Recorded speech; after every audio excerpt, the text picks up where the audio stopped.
morning, students. I decided to make this video for you because I'm not sure that everything is clear about how a reactor works. So I'm going to give you, I hope, a clear explanation of how it works. Let's have a look at some essential components first of all. A, the radiation shielding, okay?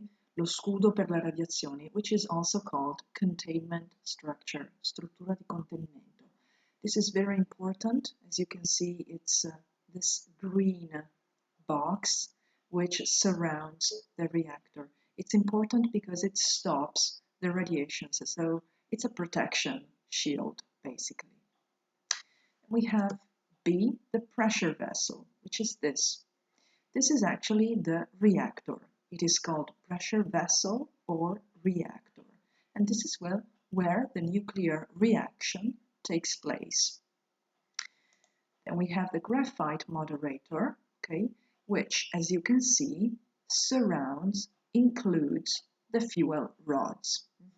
So this is the fuel in uranium, and this is the graphite moderator. Graphite is important because it controls the chain reaction in the reactor. It's very important because otherwise the core, il nocciolo, could melt, potrebbe fondersi. Graphite controls the chain reaction. Then we have the fuel rods, as I told you. The fuel rods are bars, sono delle barre, made of uranium and plutonium. So this is basically the fuel we use to produce heat inside the reactor. Finally, we have the control rods. The control rods, as you can see, can move. These ones, for example, have been removed. They control the temperature inside the reactor. If you remove the control rods, it means that the reactor is producing the maximum heat possible. If you insert the control rods, you are reducing the quantity of energy and the temperature produced. Now, let's see how the reactor works. So we're going to start from here. As you can see, there is a cool duct. Duct means conduttura. In this duct, okay, you have a cool liquid, liquido fresco, mainly made of water, but also other elements. And this cool liquid enters, thanks to a pump, grazie ad una pompa, enters the reactor.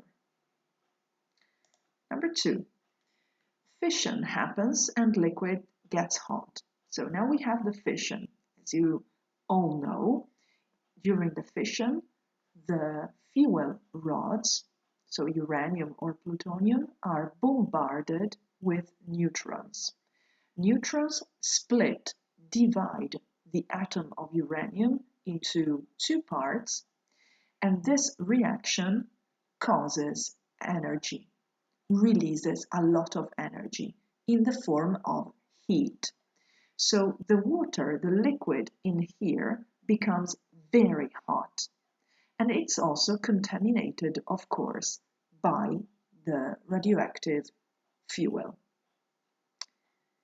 As you can see from the arrows, this liquid goes out of the reactor now. And the hot liquid enters the heat exchanger. Entra nello scambiatore di calore, which is this structure here. The heat exchanger, as the word says, exchanges heat, scambia del calore. So what happens now? The hot liquid here, which is contaminated and comes from the reactor, heats, riscalda, the clean water in this separate circuit. So the clean water inside here doesn't get into contact with the contaminated water here in the heat exchanger. This hot water simply gives heat, cede calore, to the clean water inside this circuit.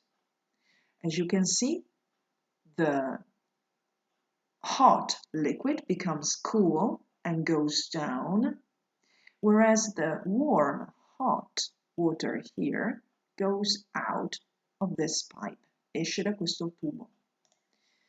And now the hot, clean water becomes steam. Steam moves a turbine. We don't see it here, but there's a turbine. And the turbine is connected to a generator, and that makes electricity. If you notice, this water here, okay, this water here, the contaminated water, becomes cool again, and the cycle restarts. Also here the cycle restarts because this steam goes to the cooling towers, le torri di raffreddamento. In the cooling tower, this very hot water becomes cool again and the cycle restarts. Part of it is released in the atmosphere in the form of water vapor. I hope everything is clear now, guys. Let me know if you have any doubts. Bye-bye.